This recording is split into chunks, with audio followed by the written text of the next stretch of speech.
കൈവിട്ടു പോകുമായിരുന്ന ജീവനും ജീവിതവും തിരികെ തന്നതിന് വിവാഹ വാർഷിക നാളിൽ ഇഷ്ടദേവന് കാണിക്കയായി ചിത്രങ്ങൾ സമർപ്പിക്കാനൊരുങ്ങുകയാണ് മട്ടത്തൂരിലെ ചിത്രകാരിയായ രതി ബാബു.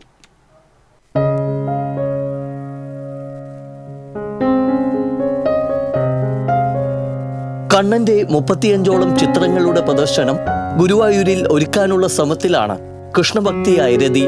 വാസുപുരം കാരപ്പള്ളി സുരേഷ് ബാബുവിന്റെ ഭാര്യയാണ് ചിത്രകാരിയായ രതി.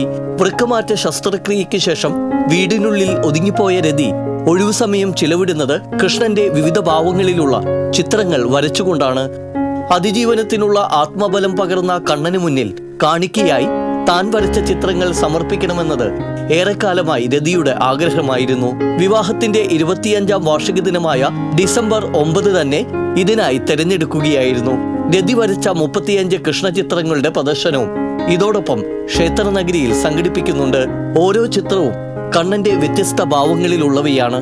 രോഗാവസ്ഥയിൽ തനിക്ക് പ്രചോദനവും താങ്ങും തണലുമായി നിന്ന ജീവിത പങ്കാളി സുരേഷ് ബാബു തന്നെ പ്രദർശനം ഉദ്ഘാടനം ചെയ്യണമെന്നാണ് രതിയുടെ ആഗ്രഹം.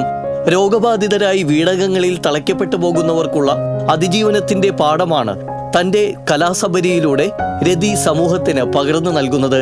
വേദനയെയും നിരാശയെയും മറികടന്ന് ജീവിതത്തിലേക്ക് കൈപിടിച്ചു കയറാൻ തങ്ങളിലെ സർഗവാസനകളുടെ കരുത്തുമതിയെന്ന് 48-കാരിയായ രതി പറയുന്നു. മകനെ ഗർഭം ധരിച്ച വേളയിലാണ് വൃക്കരോഗമുള്ളതായി കണ്ടെത്തിയത്. വർഷങ്ങളോളം രോഗാവസ്ഥയോട് പൊരുതിയാണ് ജീവിതം മുന്നോട്ട് കൊണ്ടുപോയത്. വേദനയിലും നിരാശയിലും മനസ്സ് തളർന്നപ്പോഴുമെല്ലാം കൃഷ്ണഭക്തിയും ചായക്കൂട്ടുകളുമാണ് ആശ്വാസം പകർന്നത്. ചിത്രങ്ങളാണ് ഞാൻ കൃഷ്ണന്റെ ചിത്രങ്ങൾ വരച്ചിരുന്നത്. അത് 35 തരത്തിലുള്ള ചിത്രങ്ങളാണ്.